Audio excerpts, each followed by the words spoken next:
I wasn't expecting anyone that night. Especially not him. The storm had just rolled in and I was standing there, barefoot, dripping from the shower, when he pulled up out of nowhere. Travis, my best friend's younger brother. The moment I saw him, I bit my lip without thinking. And when he looked at me with those eyes, I should have told him to stop. But I didn't. Couldn't. And what happened next left me breathless. Started with a thunderstorm. I remember the sky being strangely golden before it cracked open, like nature was giving me a warning I didn't understand at the time. I was standing on the porch of the old lakehouse, wrapped in a towel, hair dripping from a quick shower after my evening swim. I didn't expect company, certainly not him, and definitely not at that hour. When the black SUV pulled up the gravel drive, kicking up dust and mist together, I felt something stir in my stomach. I bit my lip instinctively, something I hadn't done in years, not since I was in college. That nervous, flirty kind of reaction I thought I'd long grown out of. But when the driver's door opened and I saw that tall frame step out, those broad shoulders and confident hands, my heart skipped. "Claire," he called, squinting through the rain. "It's me, Travis." Froze. Travis Harlan. My best friend's younger brother. The same Travis who used to annoy us as kids with his skateboard and backwards cap. The same one who grew up and somehow turned into a walking temptation with a crooked smile and eyes that always looked like they were up to something. "I didn't know you were coming," I called back, trying to sound composed as I clutched the towel tighter around me. "I know," he laughed, running up the steps 2 at a time. "I needed to get out of the city. Hope I'm not crashing anything." I shook my head, stepping back to let him in. "You're not. I'm just here for the weekend." He stopped as he entered, eyes scanning me from head to toe. I knew he didn't mean to stare, but the way his gaze lingered, especially on my bare shoulders, made me self-conscious in a way I hadn't felt in a while. I bit my lip again. And I didn't tell him to stop. The air inside the lake house was thick with humidity and something else. Tension. History. Unspoken curiosities. I offered him a beer, which he accepted, and we sat on the worn leather couch in the living room while the storm raged outside. The windows fogged with moisture, and the occasional crackle of thunder made the moment feel almost too cinematic to be real. "You look different," he said after a sip. "Grown up." I laughed. "I should hope so. It's been 10 years? "Maybe more," he said, and there was a long pause between us. "You always did like this place."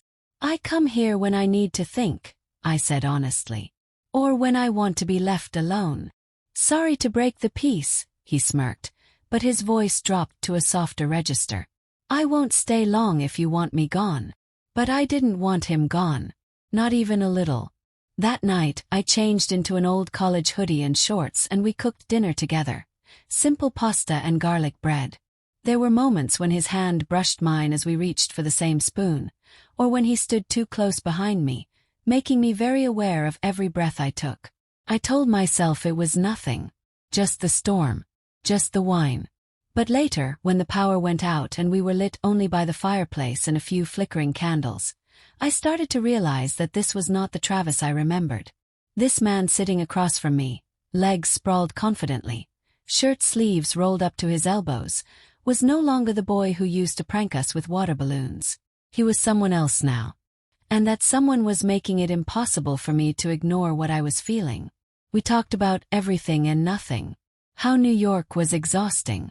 How dating felt like a job. How neither of us could remember the last time we felt truly seen. There was a moment, subtle but real, when he looked at me and said, "You've always had this calm energy about you. It's like being around you slows everything down." I didn't know what to say to that. So instead I looked away and bit my lip again. I couldn't tell him to stop, because he hadn't done anything wrong. But I knew what he meant. That night I couldn't sleep. I tossed and turned in the upstairs bedroom, listening to the rain on the roof. My mind kept replaying every glance, every almost touch. I thought I heard him in the kitchen once, getting water. I thought about going down to see him, but I didn't. The next morning I woke early and walked down to the dock with a mug of coffee. The lake was misty and silver, like it was holding its breath. I didn't hear him come up behind me, but I felt him. The warmth of him. The silence that spoke volumes. "You always liked the mornings here," he said. I nodded, not trusting myself to speak. His hand brushed mine again, and this time it stayed there. Our fingers barely touching, but the contact felt electric. "Claire," he said, voice low, "can I ask you something?" I turned to him slowly. "You just did." He smiled, but his eyes were serious. "Did you ever think about us? Even once?" I felt like my chest was on fire. I looked down at my hand in his and then back up into those eyes I had tried so hard not to think about. "More than once," I whispered. He moved closer, slowly, giving me every chance to walk away. But I didn't. And I didn't tell him to stop. When his lips brushed mine, it was soft, hesitant, like he was still unsure. But I wasn't. Not anymore. I kissed him back, slow at first, then deeper. My hands found their way to the back of his neck, fingers threading through his hair. There was nothing rushed about it. Nothing wrong. It just felt like something we had both been holding back for too long, finally finding a way out. That afternoon we sat on the dock for hours. Sometimes talking, sometimes not. His hand never left mine. That night we lit a fire again. This time it wasn't because the power was out. It was because we both wanted to be near the heat. We wanted to share that warmth, that electricity that had been simmering between us for days. He sat beside me on the rug, legs stretched out, wine glass in hand. He leaned in and whispered something that made me blush, something about how I had no idea how beautiful I looked when I was thinking. I laughed, but when he reached up to tuck a strand of hair behind my ear, I didn't laugh anymore. He kissed me again, deeper this time, with more confidence. And still I didn't tell him to stop. His hands were respectful, lingering on my arms, my waist, moving slowly, asking without asking. I leaned into him, guiding him with my own body, answering questions neither of us had dared to ask aloud. The fire flickered shadows across the room as we found a rhythm, a closeness that felt natural. Familiar, even though we had never crossed this line before. His breath against my neck made me shiver in the best way. I could feel every inch of him pressed against me, and yet there was still so much space between us emotionally that we hadn't explored. When we finally parted, he looked at me with eyes full of something I didn't expect, vulnerability. "Was that okay?" he asked. Smiled. "It was more than okay. We didn't label it. We didn't rush it. We just let it be." The next day we took the canoe out on the lake, laughing like we were kids again. But every now and then his hand would brush mine, and we'd share a look that said everything. And I kept biting my lip, because every time I looked at him I wanted more. And still, I couldn't tell him to stop. Days passed like that. Slow, sun-drenched, and beautiful. Evenings curled up by the fire, talking about childhood memories, dreams, things we were afraid to say to anyone else.